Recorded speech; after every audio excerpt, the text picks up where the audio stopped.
우리 목양교회 비전과 핵심 가치에 대한 말씀을 전하는데, 비전은 생명을 살리는 교회. 그 비전의 내용을 비전 선언문에 담았어요. 한번 여러분 같이 외워보실래요? 다 외우시나요? 하나님의 임재를 경험한 예배자들이 말씀으로 양육받고 훈련받아 섬김과 나눔을 통해 세상을 변화시킨다. 제가 매주마다 이 말씀을 나누는 것은 여러분들이 이렇게 달달달달 외워서 언제나 쿡 찌르면 그게 나오기를 바라는 마음으로 하는 건데, 저 혼자만 매주 외우는 것 같아요. 한번 따라해 보세요. 하나님의 임재를 경험한 예배자들이 말씀으로 양육받고 훈련받아 섬김과 나눔을 통해 세상을 변화시킨다. 그래서 우리 목양교회의 초점은 교회 자체에 있는 것이 아니고 세상을 변화시키는 데 있는 거예요. 그러니까 우리 교회 성도들이 많이 모이는 것이 중요한 것이 아니고, 우리 교회에 모인 성도들이 여기에서 말씀으로 양육받고 훈련을 받아서, 그래서 어떻게 우리가 살고 있는 지역사회 가운데, 우리의 직장과 우리의 가정과 이 도시 안에 하나님의 나라가 이루어지느냐, 그것이 우리 교회의 중요한 초점인 것이죠. 자, 이와 같은 교회를 만들어가기 위해서 우리가 교회에 5가지 기능이 있고 방향은 4방향인데 그것을 7가지의 핵심 가치로 나누었어요. 조금 복잡한 것 같지만 아주 사실은 알고 보면 단순해요. 우선은 위로 하나님을 향해서 하나님을 예배하는 거죠. 성령의 임재를 경험하는 예배. 그 다음에는 안으로 말씀으로 양육받고 훈련받는 것, 그리고 영적인 소그룹. 그렇게 해서 훈련받은 성도들이 밖으로 나가서 선교하고 봉사하는데, 선교는 국내 선교, 해외 선교. 그 다음에 이제 앞으로 미래를 짊어지고 나아갈 다음 세대. 이렇게 7가지가 우리 교회의 핵심 가치입니다. 오늘은 그 7가지를 제가 매주마다 말씀을 나눴는데, 오늘 7번째 주기 때문에 마지막 다음 세대에 대한 말씀을 전하려고 합니다. 다음 세대에 대한 중요성은 아무리 강조해도 지나치지 않죠. 제가 굳이 강조하지 않더라도 여러분들은 이미 그 중요성에 대해서 잘 인식하고 계십니다. 다음 세대에 대한 그 관심과 열의가 얼마나 대단한지, 어떤 경우에는 야, 이게 너무 심하지 않나? 이럴 정도로 관심이 많이 있어요. 예전에 아이를 많이 낳을 때는 그렇게 관심을 가질 수도 없었고, 상대적으로 아이들에 대한 관심이 적었어요. 그런데 이제는 1, 2를 낳고 많아야 3, 어쩌다가 4명을 낳는 가정들이 있긴 하지만 아주 희귀하죠. 그러다 보니까 이 적은 자녀들을 너무나 지극정성으로 사랑과 관심을 갖고 자녀들을 기릅니다. 좋은 일이에요. 그럼에도 불구하고 굳이 오늘 다음 세대에 대한 말씀을 전하게 되는 것은, 예수님께서는 다음 세대를 어떻게 보시는가, 그리고 우리들은 그 다음 세대를 어떻게 양육할 것인가, 그 성경적 관점에서 다시 한번 살펴보고자 하기 때문인 것이죠. 자, 예수님은 그 당시에 많은 사람들에게 관심을 끌고 사람들이 만나고 싶어 했던 소문난 그런 유명 인사였습니다. 그렇게 되는 데는 우선 예수님의 말씀이 남달랐기 때문이죠. 그 당시에 말씀을 가르쳤던 서기관과 바리새인들의 가르침과 예수님의 가르침이 완전히 달랐어요. 서기관들과 바리새인들은 율법에 있는 말씀을 문자적으로 해석하고 있는 그대로 전달하는 데 그쳤어요. 그러다 보니까 그 율법을 제정하신 하나님의 본래적인 의도와 목적을 왜곡해서 사람들을 자유하게 하기보다는 억압하고, 그리고 관계를 깨뜨리는 그런 잘못된 가르침을 가졌던 거죠. 그러나 예수님은 하나님 아버지의 마음으로 율법을 해석하고 그 율법 정신에 충실하게 그 핵심을 파헤치는 그런 말씀을 전했기 때문에, 그래서 사람들이 듣기에 서기관과 바리새인들의 가르침과는 완전히 다르게 들려졌던 거죠.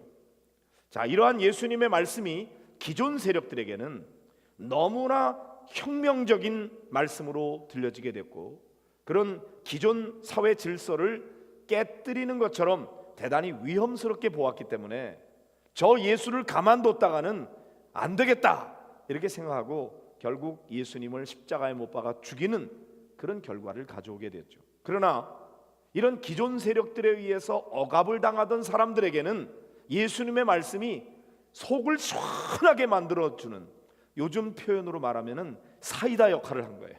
예수님 말씀 속 시원하게 풀어줬던 거죠. 자, 예수님이 이렇게 많은 사람들에게 인기를 얻게 된 이유가 말씀에 있기도 했지만 그것만이 전부는 아니었어요. 오히려 더 많은 이유는 그 당시에 많은 병든 환자들을 예수님께서 그 고통으로부터 해방시켜주는 그런 치료자의 역할을 했기 때문이었습니다.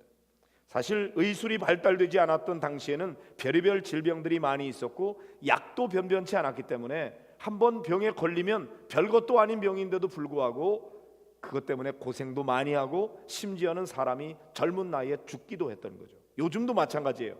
저 아프리카라든지 아주 가난하게 사는 그런 나라에서는요, 연고 하나만 있어도 고침받을 수 있었는데 그 연고 하나가 없어서 때로는 그 병이 너무나 커져가지고 손을 잘라야 되고 발을 잘라야 되고 이런 일들이 현재적으로도 일어나고 있거든요. 그러니 그 2000년 전에 그 사람들에게는 어땠겠어요? 자, 예수님께서는 많은 환자들을 불쌍히 여기는 마음을 가지고 그들을 치료해 주셨는데, 여러분이 아시는 대로 시몬의 장모가 열병에 걸려 있을 때 그런 병을 고쳐줄 뿐만 아니라 12년 동안이나 혈루증으로 앓던 이 여인의 질병을 치료해 주시고, 심지어는 38년 동안이나 병을 앓고 있었던 베데스다 연못가의 환자도 당장에 그 자리에서 내 자리를 들고 일어나 걸어가라 명령하실 때 고침받는 이런 기적 같은 일이 일어나게 됐습니다. 한번 생각해 보세요. 38년 동안이나 고통을 받던 사람이 치료를 받았으니 얼마나 감사하고 신나겠어요. 그러니까 이런 예수님의 소문이 사람들에게 널리 퍼져나가게 됐어요. 많은 환자들이 예수님 앞에 와서 고침받기를 원하는 마음으로 예수님께 몰려들게 된 것은 자연스러운 일이죠. 예수님께서는 오히려 야, 사람들에게 가서 얘기하지 말아라 입을 틀어 막는데도 불구하고 그들이 자기 안에 일어난 이런 놀라운 변화에 대해서 말하지 않을 수가 없었어요. 그래서 막 소문을 내니까 사람들이 몰려오게 됐죠. 많은 환자들이 와서 치유를 받게 되었던 것이죠.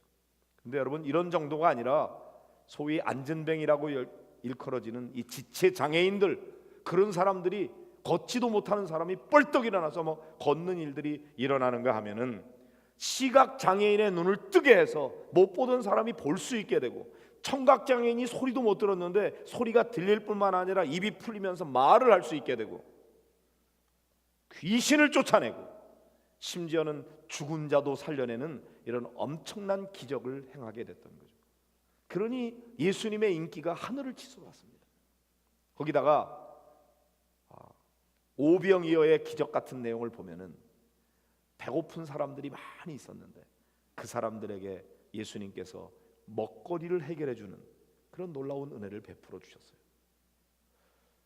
그 오병이어의 기적은 장정만 5,000명, 여자와 아이 외에 장정만 5,000명이 모였다 그랬거든요. 그러니 여자와 아이, 노인들 합치면은 얼마나 많은 사람들이 모였겠어요. 사실 예수님이 가는 곳마다 막 이렇게 수없이 많은 수만 명의 사람들이 몰려오게 되었습니다. 예수님의 얼굴도 보고 싶고 예수님께서 한번 만져주시기만 하면 질병이 떠나가고, 그러니 예수님을 만나는 것은 그들에게 간절한 소원이 되었다는 것이죠. 자, 이렇게 예수님이 유명하고 인기가 하늘을 치솟는데 당연히 어린아이들도 그 예수님 만나고 싶죠. 예수님 곁에 가까이 가고 싶었어요. 이러한 아이들의 마음을 알고 있었던 부모님들이 아이들을 데리고 예수님께 데리고 가서 예수님 얼굴만 봐도 좋겠고, 심지어는 그 예수님이 머리를 어루만져 주면서 아이들을 축복해 주면 얼마나 좋을까, 그런 마음을 가지고 이 아이들을 예수님 곁에 데리고 왔습니다. 자, 15절을 읽어보겠습니다. 시작. 사람들이 예수께서 만져주심을 바라고 자기 어린 아기를 데리고 오매 제자들이 보고 꾸짖거늘. 부모님들과 아이들이 막 기대를 가지고 예수님 앞에 데리고 오는 것까지는 성공을 했는데 그만 제자들의 벽에 딱 부딪히고 만 거예요. 제자들이라고 되어 있거든요. 어느 한 제자가 야단을 친 게 아니고 여러 제자들이 아주 단체적으로 야단을 치게 된 거예요. 부모님에게도 야단을 치고 아이들에게도 야단을 쳤던 것 같아요. 아니, 예수님 곁에 이런 어린아이들 데리고 오면 어떡합니까? 지금 애들 데리고 와서 어쩌자는 거예요. 애들 데리고 가요. 막 부모님들한테 이렇게 야단을 칠 수도 있고, 어린아이들에게 야, 여기는 니들이 올 때가 아니야, 빨리 섞어져, 나가, 이렇게 야단을 쳤던 거죠. 아마도 이 제자들은 마치 예수님의 보디가드라도 된 것처럼 그런 느낌을 가지고 지금 이 아이들을 내어 쫓고 있는지는 모르겠습니다. 과잉 충성이거나 예수님의 의도와는 완전히 다른 잘못된 행동을 하는 줄은 모르고, 그리고 자기들이 예수님을 위해서 하고 있다고 여겼던 것이죠. 그때나 지금이나 아이들이라고 하는 것은 어른들의 모임에 끼어서는 안 되는 아주 귀찮고 방해되는 그런 존재로 인식되기가 쉽죠. 제자들의 지금 이 태도는 그 당시 많은 사람들이 생각하고 있었던 그 인식을 반영한 것이라고 할 수가 있겠습니다. 그러나 예수님은 제자들과는 전혀 다른 관점으로 이 어린아이들을 보고 있는 것입니다. 16절을 보실까요? 시작. 예수께서 그 어린아이들을 불러 가까이 하시고 이르시되 어린아이들이 내게 오는 것을 용납하고 금하지 말라, 이렇게 말씀하십니다. 하나님의 나라는 바로 이런 자의 것이니라. 자, 예수님은 오히려 제자들을 꾸짖고 있습니다. 쫓겨나고 있는 아이들을 불러서 가까이 오라고 그럽니다. 그리고 이런 어린아이들 내게 오는 거 금하지 말아라. 누가 이런 걸 금하라고 그랬냐? 하나님의 나라는 이런 자의 것인데. 제자들이 완전히 뒤통수를 맞았어요. 우리는 때로 제자들처럼 누구보다도 내가 예수님을 더 잘 모신다고 했는데 실상은 예수님의 뜻과는 완전히 반대로 하는 경우가 있을 수가 있다는 것을 생각해야 돼요. 사실 내가 예수님을 위해서 이렇게 일하고 내가 교회를 위해서 이렇게 해야지, 그리고 열심을 냈는데 실제로 그 사람의 그 열심은 오히려 예수님의 뜻과는 반대되고 예수님을 방해하는 일이 될 수도 있다는 거죠. 그러므로 열심만 있다고 되는 게 아니에요. 예수님 곁에서 주님을 돕는다고 한 일인데 예수님께 오히려 방해하는 일이 될 수가 있어요. 생각을 많이 해야 돼요. 기도를 많이 해야 돼요. 열심히 있는 사람일수록 더 그래요. 그래서 예수님의 의도가 무엇인지, 예수님이 어떻게 하기를 원하는지 예수님의 마음을 읽을 수 있어야 되는데, 그렇지 않고 자기 열심 가지고 막 애들 내쫓는 거예요. 주님을 위해서 한다고 한 거예요. 근데 예수님께서는 야, 누가 아이들 내보내라고 그랬어? 내가 언제 그렇게 얘기했냐? 어린아이들이 내게 오는 거 금하지 말아라. 하나님의 나라가 이런 자의 것이니라. 예수님께서 오히려 제자들을 꾸짖고 있는 것이죠. 비록 이 아이들이 분위기를 잘 모르고 자기들 느끼는 대로 막 반응하고 끼어들 자리도 아닌데 막 끼어들고 이래서 예수님 말씀을 전하는데 방해가 될지 모릅니다. 실제로 그런 아이들도 있습니다. 그러나 예수님은 근본적으로 이런 어린아이들이야말로 하나님의 나라에 들어가기에 적합한 존재라고 보고 계셨던 거죠. 자, 이 말씀이 제자들에게 얼마나 충격적으로 들려졌을지 생각해 봅니다. 하나님의 나라는 자기들처럼 배와 금을 버려두고 처자식들 다 버리고 오직 주님만을 위해서 쫓아 나선 나 같은 사람이야말로 하나님의 나라에 들어가기에 적절한 거 아닌가, 이렇게 스스로 생각하고 있는데 예수님께서는 완전히 자기들 생각과는 다르게 저 천방지축 같은 저런 어린아이들이 오히려 하나님의 나라에 들어가기에 맞다, 이렇게 말씀하시니 이게 얼마나 충격이었겠어요. 오늘날도 마찬가지예요. 우리가 생각하고 있는 기준과 예수님의 생각이 차이가 많이 있을 수 있다는 것을 우리가 알아야 돼요.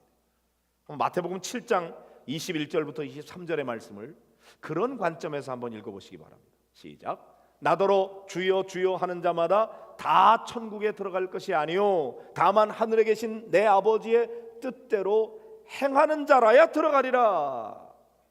그날에 많은 사람이 나더러 이르되 주여 주여 우리가 주의 이름으로 선지자 노릇하며 주의 이름으로 귀신을 쫓아내며 주의 이름으로 많은 권능을 행하지 아니하였나이까 하리니 그때 내가 그들에게 밝히 말하되 내가 너희를 도무지 알지 못하니 불법을 행하는 자들아 내게서 떠나가라 하리라. 참 충격적인 말씀 아닙니까? 주님의 이름으로 선지자 노릇했어요. 주님의 이름으로 귀신을 쫓아냈어요. 주님의 이름으로 권능을 행했어요. 얼마나 훌륭하고 대단합니까? 저에게도 그런 능력이 임하기를 원합니다. 저는 우리 성도들 환자들을 위해서 기도할 때마다 정말 주님 능력이 임하여 이 환자를 좀 고쳐주시길 바랍니다. 불치의 병도 치유가 일어나기를 바랍니다. 그런 간절한 마음으로 기도를 합니다. 근데 여러분 이렇게 주님의 이름으로 선지자 노릇하고 귀신을 쫓아내고 권능을 행하고 얼마나 훌륭하고 대단해요. 그런데 예수님께서는 그게 중요한 게 아니라는 거예요. 하나님 나라 들어가는 데는 그게 본질이 아니라는 거예요. 우리는 은사가 중요하고 능력이 중요하고 많은 업적을 남기는 것이 중요하다고 생각하는 반면에 예수님께서는 하나님 아버지의 뜻대로 행하는 자라야 들어가리라. 하나님 아버지의 뜻대로 행하지 않을 수가 있다는 거죠. 여러분 참 여기 말씀이 쉽게 이해가 안 되는 말씀이에요. 어떻게 주님의 이름으로 선지자 노릇을 한 사람, 주님의 이름으로 권능을 행하고 귀신을 쫓아내고 이랬는데 그런 사람에 대해서 예수님께서 뭐라 그래요? 내가 너희를 도무지 알지 못한다. 아니 어떻게 이런 일이 일어날 수 있습니까? 주님의 이름으로 권능을 행하였는데 주님이 모른대요. 나하고 상관없대요. 거기다가 더 한 수 더 떠서 이 불법을 행하는 자들아 내게서 떠나가라 그런다. 아니 뭐가 불법입니까? 주님의 이름으로 귀신 쫓아낸 게 불법입니까? 주님의 이름으로 권능을 행했는데 불법이에요? 왜 예수님이 이렇게 말씀하세요? 네. 우리는 귀신 쫓아내고 능력을 행하고 이런 걸 귀하게 여기지만 예수님께서는 나하고 상관없다는 거예요. 너 좋아서 한 거지. 네 열심 가지고 한 거지. 내가 그렇게 하라고 그랬냐?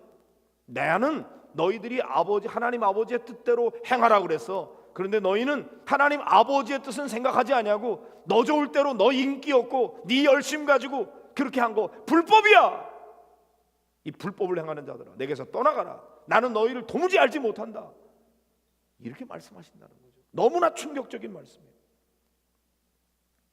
여러분 우리가 혹시나 나 같은 사람이야말로 이렇게 열심히 주님을 위해서 봉사하고 헌신했으니 하나님 나라에 가깝지 그렇게 생각하는데 주님께서는 나는 너 몰라. 이 불법을 행하는 자야. 두려운 말씀이에요. 깊이 생각해야 돼요. 열심히만 신앙생활 한다고 되는 게 아니에요. 여기 제자들이 완전히 주님 앞에 지금 꾸짖음을 당하고 있습니다. 우리는 이 제자들과 같이 어린아이들 무시하기가 쉬워요. 아니 아이들이 뭘 안다고, 걔들이 뭘 할 수 있다고, 걔들이 가지고 있는 지식이 어른들에 비해서 별거 아니고 능력도 별거 없는데 그런 아이들이 뭘 한다고 그래? 그런 아이들이 무슨 하나님의 나라에 가? 그런데 예수님은 아니, 이런 어린아이들이야말로 하나님 나라에 들어가기 적합하다 말씀하십니다. 17절을 읽어볼까요? 내가 진실로 너희에게 이르노니 누구든지 하나님의 나라를 어린아이와 같이 받아들이지 않는 자는 결단코 거기 들어가지 못하리라 하시니라. 여러분 이 말씀을 우리는 먼저 어린아이와 같이 하나님의 나라를 받아들여야 된다 이렇게 우리가 읽을 수가 있습니다. 생각해 보세요. 어린아이들이 하나님의 나라를 받아들이는 것하고 어른들이 하나님의 나라를 받아들이는 것하고 어떻게 다른가요? 어린아이들은 어떻게 하나님의 나라를 받아들입니까? 어른들은 어떻게 하나님의 나라를 받아들이고 있습니까? 모든 사람이 어른들은 다 이렇다 이렇게 말할 수 없을 거예요. 개인차가 있겠죠. 그러나 일반적으로 어른들은 어떻습니까? 하나님의 나라를 그대로 받아들이기보다는 자기 나름대로의 지식과 생각과 경험과 선입견을 가지고 자기 방식대로 해석하려고 그러죠. 이게 나한테 이익이 되는지 손해가 되는지 계산합니다. 때로는 가면 쓰고 가식을 부리고 왜곡하고 그런 경우가 많이 있어요. 왜? 남들에게 많이 속기도 하고 속이기도 하면서 물들어 버린 거예요. 하지만 어린아이들은 그렇지 않다 이겁니다. 어린아이들은 순수해요. 어린아이들은 백지와 같아요. 그래서 가르치는 대로 받아들이는 거죠. 여기 종이가 있는데요, 이걸 그냥 이렇게 함부로 구기면 폈을 때 자국이 완전히 무질서하게 이렇게 돼버려요. 지 멋대로 된 거예요. 이걸 바로 잡으려면은 막 다리미질을 하고 그렇게 해도 바로 잡기가 어려워요. 애초에 아주 깨끗한 용지를 바르게 접어야 되거든요. 그래서 용지가 있으면은 우선 반을 접고 그 다음에 또 반을 접고 그 다음에 또 반을 접었다 그럽시다. 그 다음에 이것을 펴면은 아주 대단히 조직적으로 균형 있게 프레임이 잘 짜여 있죠. 애초에 이 프레임을 이렇게 반듯하게 해야 이게 바르게 될 수가 있는 거예요. 그래서 아이들 교육이 더 중요한 거예요. 이렇게 엉망이 되고 난 다음에 이걸 바로 잡으려고 그러면 너무너무 힘들어요. 어릴 때 아직 아무것도 없는 백지와 같은 때 그 아이들에게 올바른 가치관과 세계관, 인생관을 심어주게 될 때 그 아이들이 반듯하게 바르게 자랄 수 있는데 엉망으로 자라나고 난 다음에 바로 잡으려고 그러면 너무나 어려운 거죠. 예수님께서는 이런 어린아이들의 순수한 마음이야말로 하나님 나라에 적합하다, 이런 아이들이 하나님 나라에 들어가기에 합당하다, 이렇게 말씀하고 계신 거예요. 여기 어린아이 같다고 할 때 우리가 두 가지 생각할 수 있죠. 하나는 유치하다, 아직 미숙하다, 그런 의미의 childish, 그걸 얘기하는 게 아니고 어린아이처럼 맑고 청명하고 순수하고 깨끗한 그런 childlike, 그런 어린아이 같은 거, 그런 긍정적인 면을 예수님이 말씀하고 계신 거예요. 그런데 여러분, 이 말씀을 자세히 보면요, 이 말씀이 훨씬 더 과격하다고 하는 것을 알 수가 있어요. 보세요. 누구든지 하나님의 나라를 이런 어린아이와 같이 받아들이지 않는 자는 천국에 들어가기가 어렵다, 이렇게 말씀하지 않으셨어요. 어린아이와 같이 받아들이지 않는 자는 결단코 들어가지 못하리라. 불가능하다고 말씀하고 있는 거예요. 어렵다는 말씀이 아니라 그건 impossible하다, 그런 일은 일어날 수 없다. 그러니 너희들이 하나님의 나라에 들어가려면 어린아이와 같이 받아들여야 된다. 다른 길은 없다. 그렇게 말씀하고 있는 거예요. 굉장히 혁명적인 말씀입니다. 여러분, 우리가 하나님의 나라를 자기 욕심에 따라서 왜곡하고 변형시켜서는 안 됩니다. 어른들은 자기도 모르는 사이에 그렇게 해요. 자기 편리할 대로 받아들여요. 자기 마음대로 해석해요. 자기 좋을 대로 받아들이고 버리고 그럽니다. 그러나 어린아이들은 그렇지 않아요. 그대로 받아들여요. 손해가 되든지 이익이 되든지 있는 모습 그대로 받아들이는 거예요. 그게 어리석어 보이죠, 어른들이 볼 때는. 그러나 어린아이의 그런 마음의 태도가 하나님 나라에 들어가기가 적절하다 이거예요. 그러니까 오히려 세상을 살면서 오염되고 변형되고 왜곡된 어른들이야말로 어린아이에게서 배워야 돼요. 어린아이가 어른의 스승일 수 있는 거예요. 문제 아이는 없다, 문제 부모만 있을 뿐이다, 그런 말이 있어요. 부모가 아이들을 망치고 있어요. 우리 어른들이 아이들에게 오히려 배워야 되고, 우리가 어릴 때 가지고 있었던 그 순수한 마음을 다시 회복하지 않으면 안 돼요. 아이들이라고 무시하면 안 돼. 니까짓 게 뭘 알아? 네가 뭘 할 줄 안다 그래? 애들은 저리 가. 이게 제자들의 태도였는데 예수님은 NO! 아이들이 내게 오는 거 막지 마. 하나님의 나라가 이런 자일 거야. 너희들이 하나님의 나라 갈 줄 알아? 이런 어린아이와 같이 하나님의 나라를 받아들이지 않으면 결단코 들어가지 못하리라. 꿈도 꾸지 마. 오히려 예수님께서 제자들을 꾸짖고 있는 말씀입니다. 사랑하는 성도 여러분, 우리 기성세대가 이 다음 세대를 어떻게 볼 것인가? 어른들의 기준에서 보면 안 돼요. 예수님의 관점에서 아이들을 바라야 돼요. 아이들은 아직 미숙하지만, 그러나 그 아이들에게 순수함이 있고 그 아이들이 순수하게 받아들이는 마음이 있어요. 우리도 그 아이들처럼 하나님의 나라를 받아들여야 된다. 하나님 나라의 주인공으로서 그 아이들이 하나님 나라 백성답게 잘 자라날 수 있도록 우리가 환경과 여건을 잘 만들어줄 필요가 있어요. 그리고 하나님의 말씀 안에서 비전을 가지고 자라날 수 있도록 이 아이들을 바르게 가르쳐야 돼요. 말로 가르치는 것만 가지고 부족해요. 애들은 귀로 듣고 배우는 것이 아니라 눈으로 보면서 배우거든요. 그러니까 우리 어른들이 좋은 모범을 보여줘야지, 자꾸 오시범을 많이 보여주면 아이들은 보는 대로 따라하는 것입니다. 다음 세대야말로 우리의 미래입니다. 우리 목양교회는 이 다음 세대를 위해서 더 많은 관심을 가지고 투자하고 그 아이들이 바르게 자라날 수 있도록 좋은 여건과 환경을 만들어줘야 돼요. 우선 우리 부모님들이 가정 안에서 자녀들을 말씀으로 잘 양육하고 기도해야 되겠고, 특별히 우리 교회 학교에 보내주셔서 우리 교회 학교에서 선생님들이 그 아이들을 위해서 기도하며 말씀으로 가르칠 때 우리 교사들이 신바람 나게 그 사명 감당할 수 있도록 교사들을 응원해 주시고, 교사들을 격려해 주시고, 칭찬해 주시고, 오늘 오후에도 창조의 밤 행사를 합니다. 여러분, 특별한 다른 약속이 없거든. 이 다음 세대를 위하여 여러분이 투자하는 마음으로 오늘 오후 예배 다 참여해 주세요. 그리고 애들을 위해서 박수 쳐주고 그 아이들을 격려해 줄 때, 여러분, 숫자가 중요한 게 아니에요. 한 아이라도 바르게 위로받고 치유받고 회복되면 훌륭한 사람이 될 수 있고, 앞서가는 지도자가 되지 못한다 할지라도 그 아이들이 이곳에 와서 위로받고 치유받고 사랑을 받으면 아이들이 바르게 자라날 수가 있는 것입니다.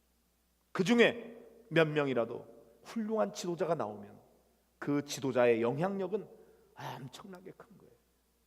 저는 우리 목양교회가 온 성도들의 관심과 사랑 가운데 이 교회에서 자라나는 아이들이 정말 하나님의 나라에 들어가기에 합당한 자로서 그렇게 성장해 갈 수 있도록 우리 모든 성도들이 관심 가져주시고 사랑해 주시고 기도해 주시고 후원해 주시고 그런 환경을 만들어주는 일에 최선을 다하기를 주님의 이름으로 부탁을 드립니다. 이 시간 우리 함께 기도하겠습니다. 우리가 어린아이에게서 배울 수 있도록 도와주시고, 어린아이들 함부로 무시하고 그 아이들 대했던 거 용서해 주시고, 오히려 아이들이 말씀 안에서 바르게 잘 자라도록 좋은 환경을 만들게 해 주시옵소서. 어른들이 아이들에게 양보해야 될 게 많이 있어요. 어른들이 먼저 차지해서는 안 됩니다. 이 시간 우리 함께 그런 사람이 되고 그런 교회가 되게 해달라고 마음과 함께 기도하겠습니다.